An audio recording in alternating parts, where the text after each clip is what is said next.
Vinny, while John gets the last couple. Good. Usual drill, please. If you could give us a little wave, and we'll try and get the microphone to you. I imagine the first set will be here where the microphone's around, so we'll try and prioritise that. And anyone this side of the room, just give us a wave. Vinny, the first two, please. And There's no translation, clearly. Jurgen, after the weekend, VAR has again been a big talking point. I just wonder whether it's Champions League or Premier League, is or was football better with or without VAR? I think we all expected a proper improvement from VAR. That's how it is, and I still think that's possible. And we all expected as well that that there will be a couple of problems in the beginning.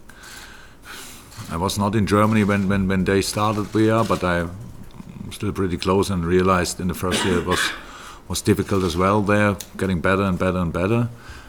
But I do some things different to England as well. That's how it is. It's not better or worse. It's just different. And so far we cannot really. And there were some moments, obviously, when it's clear. But that's the clear offside, clear handball, all that stuff. When you say, okay, that's why we wanted it, or because we want clarification. That's all. What we, when it came up, we thought, okay, good decisions, sometimes for you, sometimes against you, that's how it is, but the right decision.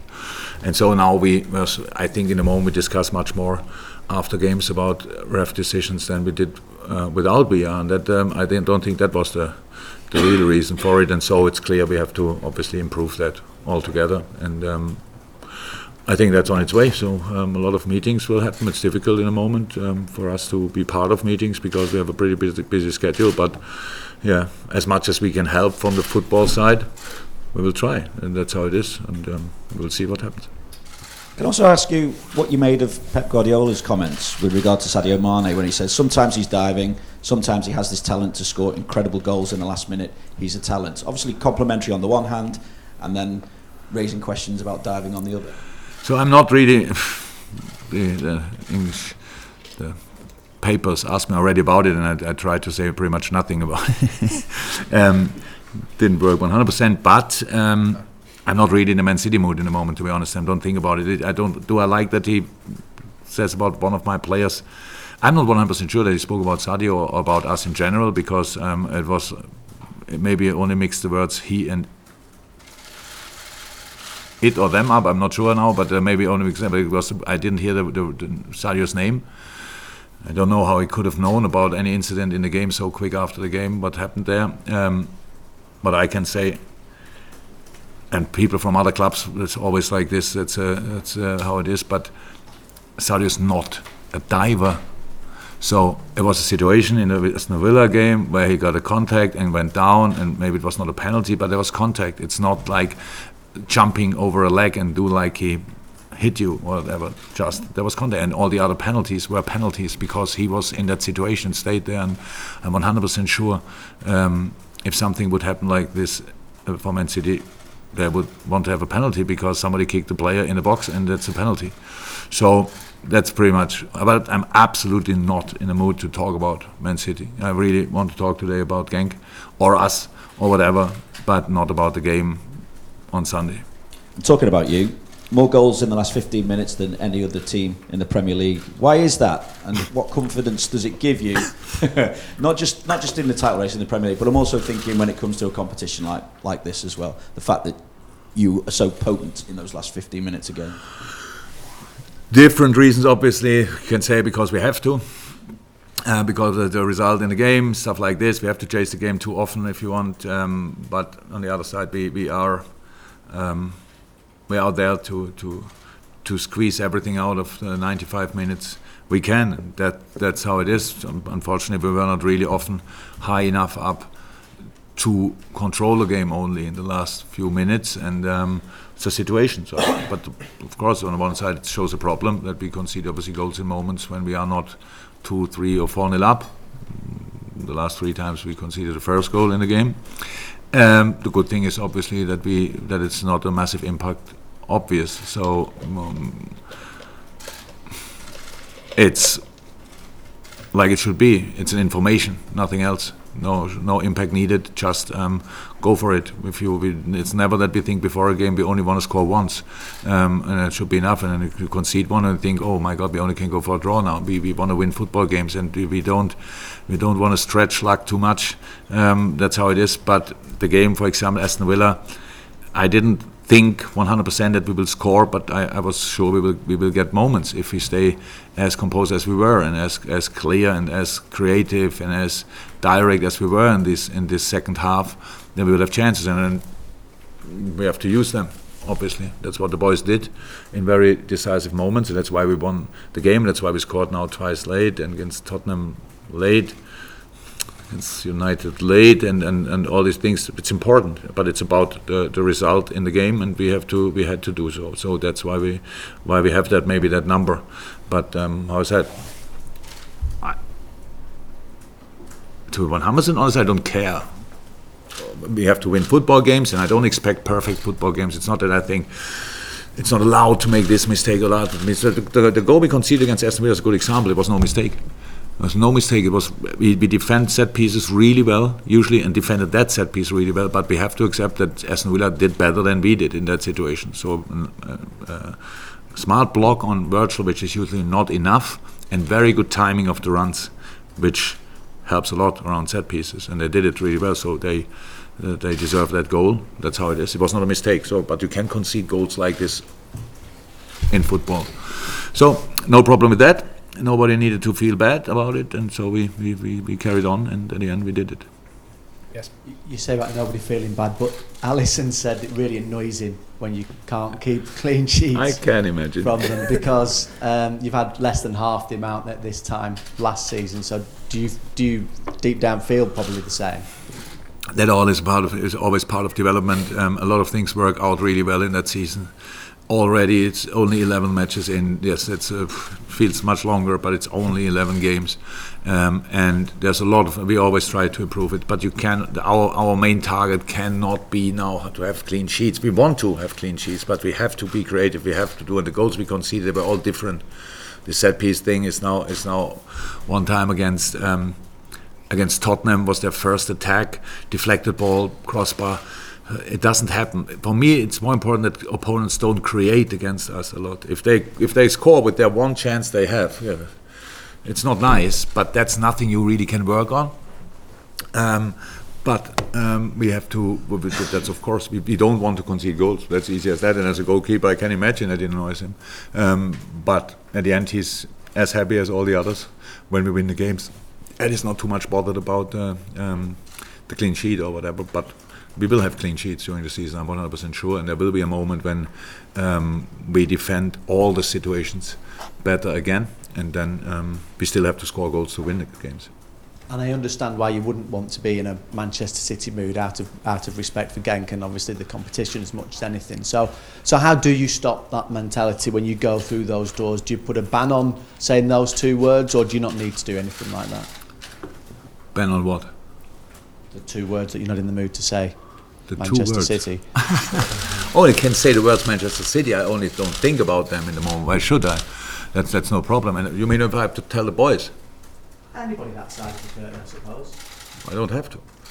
So the story the boys wrote, if you want, in the last 3 years was only possible because we always focus on the next game completely with all we have. Nobody thinks in this moment, and I don't have to tell them, I know them. Nobody has to tell the boys that City's on Sunday, tomorrow is Genk. So we have big ambitions in this competition tomorrow night, and it's an open group, still pretty much everything possible. So we have to be 100% spot on tomorrow night. We have to create an incredible atmosphere again. We have to make life as uncomfortable as possible for Genk. We have to make sure that we get these 3 points, because that's all why we're doing all this stuff. And that only works if you are 100% focused on it. That's everyone knows that. So for the people in the stadium, it's very important that they really dig in that game tomorrow night. For the players, it's very important that we do that. And so I don't doubt my players at all. So I know that I really would feel a bit embarrassed if I have to tell them, by the way, boys, don't think about Man City already.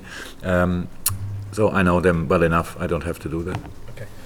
Just for the flow of the passing the microphone over, Matt, you've got it now. Then we'll go the judgment here, then Norway, and then Norway. You just touched on it there, Jurgen, but how much of a challenge is it for you as a coach when you arrive to this game tomorrow and virtually everybody expects you to win and win the game comfortably? How different a challenge is that for you?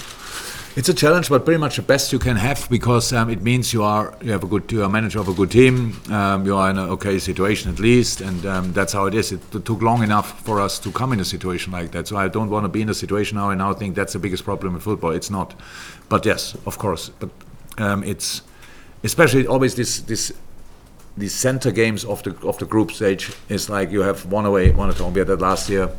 I actually forgot it where we had it 2 years ago, but last year we had it against Red Star Belgrade, and we won at home very comfortably. Maribor, and even there it was really high. It was 7-0 there, and at home was not that. It was, I think, 3-0 or so. Yeah. So clear as well, but not the same game. So people maybe expect that, but they want to strike back. That's how it is. That's how football is. That's how life is. That's how sports is, and that's. It's 100% clear that we really have to put in a proper shift tomorrow night. And we started the group, yes, maybe with the most difficult game you could get against Napoli away, but actually a good game, but a bad result. And that put us under pressure immediately. So we had to win the next two games. We did that, and now we have to use this basis tomorrow night, and that's why we need everybody again, really, because how you can? I said the group is still open, and that means for Genk as well. It means whatever their target is now, if they want to go in the group, or if they want to qualify for Europe at least at the end, for the European League at the end, that's still possible, and especially if they win tomorrow night. So they have so big targets, and that's what we have to respect, and what we always did. How I said, the story in the last 2 years is that we were always spot on in the specific moments when it was really needed, and it was in these specific moments when we have the games, and that's what we have to show again. Otherwise, we don't have a chance, and otherwise, we don't deserve a chance to go far in the competition, or maybe even win it at the end, because you only have a chance if you really respect each opponent. That's what we did, and that's what we will do. Yeah, and then it's still a challenge, but how I said, a rather better one. Okay. Yes. Hi, Coach. I read in the newspapers that you didn't check on the result of Manchester City after the Villa game. Did you check on the result of Racing Genk last weekend, and what do you make of that? Yeah, they lost there. Yeah, usually I do that. I don't remember them all, but in the first moment I look at lineup, stuff like this. Meanwhile, I know as well how Man City played, but it was when I come in the dressing room, I don't ask how did the other teams play. So it was actually 45 minutes after the game when somebody told me the results of the other games, and that's the first moment when I heard about it.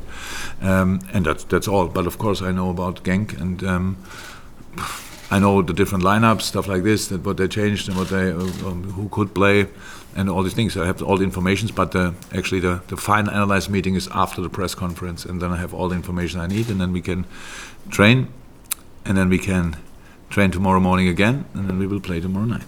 Okay. Yes, and then we'll pass the microphone. Hi, Jurgen. Hi. After the Aston Villa match this weekend, James Milner put up a picture on Instagram where this caption was, "Health warning. If you suffer from anxiety or heart problems, it's not advisable to support LFC." What do you make of that? And those comebacks, is that something you train on or practice on during trainings? Oh, I would love to say we do that all weekend, but we don't have too much time to train it. We trained it in the games before, if you want. Yeah, you are right. All my family, friends, all of them who are close with us tell me the same. It's really they try to enjoy our games, but it's more nervy and exciting, like it should be in their opinion. And but to be honest, it was not that intense, heart attack wise. It was not that big, because you have to accept in football, if you are really good, you should win a game. It's not clear that you will win the game, but then you should win the game. And we were in the first half not that as good as we could. In the second half we were really good, but the result was against us. A couple of other things in the game were against us as well. And staying then on track, that really shows, yes, character, mentality as well. Don't get bothered by things you can have no influence on, and that's what obviously is better with a team who is working longer together. What we do, meanwhile, we have a lot of players, 4 years in, a lot of players, 3 years in, 2 years on all that stuff. So we are not together since a couple of weeks. So the be together created this kind of belief that we really can do it. But we don't expect that it will happen without our influence. And boys influenced it a lot, and that's why we deserved it. But I can imagine that it's pretty hard to follow us, and I'm sorry for that. But at least at the end, most of the time, there was some relief, and that's good. It's going to be the final question. Hi again. You're playing against Genk, which is a very famous club for very big players. De Bruyne, Koulibaly, a lot of players, and Ndidi. Having analysed, yeah, don't forget that. Liverpool legend, by the way. Pretty famous here. Having analysed them and played against them once, who strikes you as the next big thing from them? Oh yeah. I made this week already a mistake and put a proper backpack on a young player's back from another club. I will not do that with the Genk players as well. But that's a proper club. That's really a nice story. When we played there and we saw all the pictures from the players who played there, I thought in that moment, thank God they are not all here and we play them. So not that I didn't respect the players out there, but this is really an unbelievable group of players which they send all over the world.